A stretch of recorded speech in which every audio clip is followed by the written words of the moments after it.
નમસ્કાર વિદ્યાર્થી મિત્રો, THB કાપડિયા ન્યૂ હાઈસ્કૂલ દ્વારા ઓનલાઈન ટીચિંગમાં હું મહેશ પટેલ આપ સૌને આવકારું છું. ધોરણ 11 વિષય ઇતિહાસ. આજે નવા પ્રકરણની શરૂઆત કરીએ. પ્રકરણ 10 ગુપ્ત યુગમાં હર્ષવર્ધનકાલીન સમાજ અને સંસ્કૃતિ. આ પ્રકરણની અંદર આપણે શરૂઆત કરીએ. ગુપ્ત યુગ હર્ષવર્ધનકાલીન સમાજ અને સંસ્કૃતિમાં કે પ્રાચીન ભારતના ગુપ્ત યુગ દરમિયાન જગતમાં ચીન, ઈરાન, રોમ અને ભારત જેવા રાષ્ટ્રો હયાત હતા. એટલે કે જ્યારે ભારતમાં ગુપ્ત યુગનો શાસનકાળ હતો એ સમયે ચીન, ઈરાન, રોમ અને ભારત જેવા રાષ્ટ્રો હયાત હતા ને એ વિકાસ કરી રહેલા રાષ્ટ્રો હતા. આ સમયે તમે જો કે હુણ જેવી જાતિઓ કે જે રોમ અને બીજા યુરોપિયન રાષ્ટ્રોના જીવન વ્યવહારને ખોરવી નાખ્યો હતો. એટલે હુણ એક બર્બરિક જાતિ હતી કે જે વિભિન્ન સંસ્કૃતિઓ પર આક્રમણ કરી પોતાના હિત સાધવા માટેના પ્રયત્ન કરતી.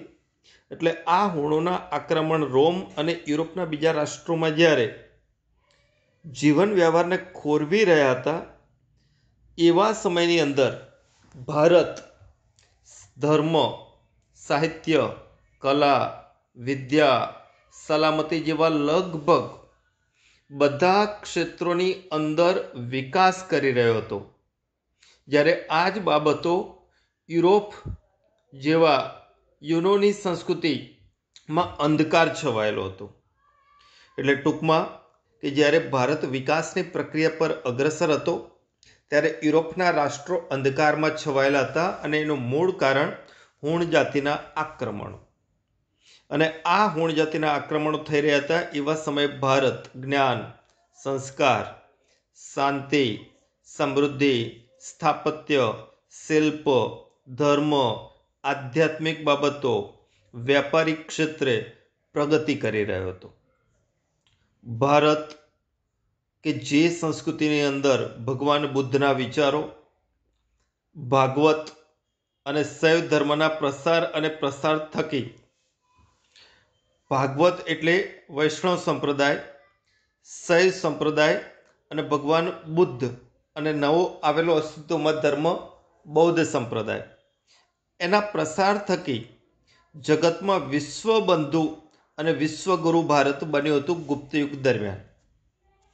આ ભારતની અંદર તત્કાલીન સમાજ અને સંસ્કૃતિ ક્ષેત્રે આપણે જોઈએ તો ભારતની બે મુખ્ય ભાષાઓ એ સમયે પ્રચલિત હતી કે જેમાં એક સંસ્કૃત ભાષા જે ઉત્તર ભારતની અંદર આર્યકુળની ભાષા કહી શકીએ અને બીજી દ્રવિડિયન ભાષા કે જે દક્ષિણ ભારતની અંદર તમિલ ભાષા. ઉત્તર ભારતમાં સંસ્કૃત અને તેની શાખારૂપ એટલે સંસ્કૃતમાંથી ઉદ્ભવેલી ભાષા પ્રાકૃત ભાષાઓનો અમર સાહિત્ય રચાયું, સર્જાયું અને એનો વિકાસ થયો. સંસ્કૃતનું જ સ્વરૂપ છે પ્રાકૃત. સંસ્કૃત વિશ્વની પ્રાચીનતમ ભાષાઓમાંની એક ભાષા છે. કહેવાય છે કે દેવોની, બ્રાહ્મણોની, ઋષિમુનિઓની ભાષા હતી. આ સંસ્કૃત ભાષા કે જે પ્રાચીન સમયમાં ભારતની રાષ્ટ્રીય ભાષા પણ બની હતી. આજે પણ તમે જુઓ કે જે ભારતીય ભાષાઓ છે એ ભારતીય ભાષાઓમાં સંસ્કૃતની અસર જોવા મળે છે. કારણ કે સંસ્કૃતમાંથી ધીમે ધીમે ઉદ્ભવેલી આ નવી ભાષાઓ છે. જગતમાં સંસ્કૃત જેવી શિસ્તબદ્ધ અને સમૃદ્ધ ભાષા બીજી કોઈ નથી. આ સંસ્કૃત ભાષાની અંદર ઈસવીસન પૂર્વેની 4th સદીમાં પાણિનીએ અષ્ટાધ્યાયી નામે વ્યાકરણ ગ્રંથ લખ્યો અને વ્યાકરણ ગ્રંથ લખી સંસ્કૃત ભાષાને વૈજ્ઞાનિક ઓપ આપી અને સંસ્કૃત ભાષાને સુસંસ્કૃત અલંકૃત ભાષા બનાવી દીધી. આ સંસ્કૃત ભાષાની અંદર પ્રાચીન સમયકાળની અંદર ખગોળશાસ્ત્ર, જ્યોતિષશાસ્ત્ર, વાસ્તુશાસ્ત્ર, ગણિતશાસ્ત્ર, રસાયણશાસ્ત્ર, એ ઉપરાંત વૈદક વિદ્યા, સાથે સાથે લલિત કળા, અર્થશાસ્ત્ર, આવા અનેક વિષયો પર સંસ્કૃત ભાષાની અંદર ગ્રંથો રચાયા અને ઉત્કૃષ્ટ સાહિત્ય સર્જન આ સંસ્કૃત ભાષાની અંદર ગુપ્તકાળ દરમિયાન વિશેષ થયું છે. આ યુગમાં ગુપ્તકાળની અંદર મહાકવિ કાલિદાસ થઈ ગયા અને કાલિદાસે કુલ 7 રચનાઓ લખી. આ રચનાઓ પૈકી અભિજ્ઞાન શાંકુતલમ એ કાલિદાસની વિશ્વવિખ્યાત બનેલી નાટ્યકૃતિ છે. બીજું કે શિષ્ટ સમાજમાં રાજભાષા તરીકે સંસ્કૃત ભાષાનો ઉપયોગ થતો અને સર્વસામાન્ય જોવા મળતો. ઉચ્ચ શિક્ષણ પણ સંસ્કૃત ભાષામાં જ આપવામાં આવતું હતું અને આ સમયે તક્ષશિલા, નાલંદા, વલ્લભી અને વારાણસી આ વિદ્યાપીઠો પણ વિકાસ પામી હતી. સંસ્કૃત ભાષાની અંદર ગુપ્તયુગ દરમિયાન જે સાહિત્ય રચાયું એમાં મહત્વપૂર્ણ ગ્રંથોમાં આપણે જોઈએ તો મહત્વપૂર્ણ ગ્રંથોની અંદર અહીંયા રચના કઈ, એના રચિતાનું નામ અને રચના કાળનો સમય આપ્યો છે. 10 કુમાર ચરિત કે જેની રચના દંડીએ કરી, જેનો સમયગાળો હતો 320 થી 475ની વચ્ચેના સમયગાળામાં. સ્વપ્ન વાસુદત્તા એ ભાસની રચના, અભિજ્ઞાન શાંકુતલમ, કુમાર સંભવ, રઘુવંશમ, વિક્રમોર્વશિયમ, મેઘદૂત, ઋતુસંહાર આ બધી રચના કવિ કુલગુરુ કાલિદાસની છે. જેમાં રઘુવંશ અને કુમાર સંભવ એ મહાકાવ્ય છે, જ્યારે મેઘદૂત અને ઋતુસંહાર એ ખંડ કાવ્યો છે.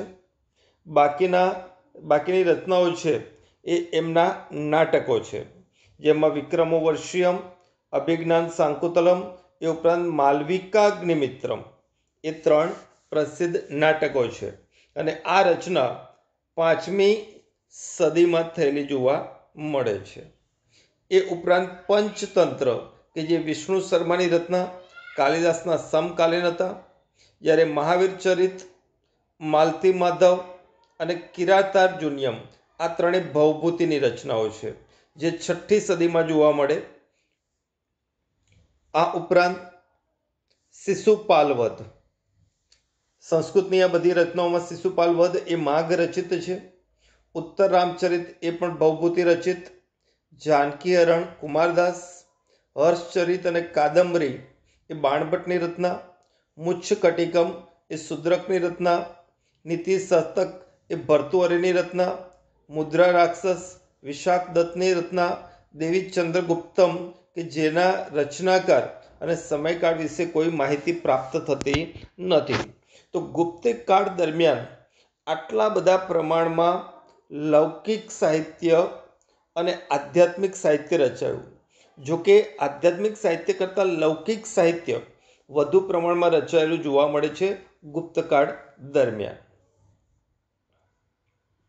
આગળ જોઈએ કે સમ્રાટ હર્ષવર્ધને પણ એક સારા સાહિત્યકારના વિદ્વાન વ્યક્તિ હતા, એટલે એમને પ્રિયદર્શિકા, રત્નાવલી અને નાગાનંદ જેવા 3 નાટકો લખ્યા. આ ઉપરાંત મયુર, માતંગ, દિવાકર અને જયસેન જેવા વિદ્વાનો સમ્રાટ હર્ષવર્ધનની દરબારની શોભા વધારતા હતા.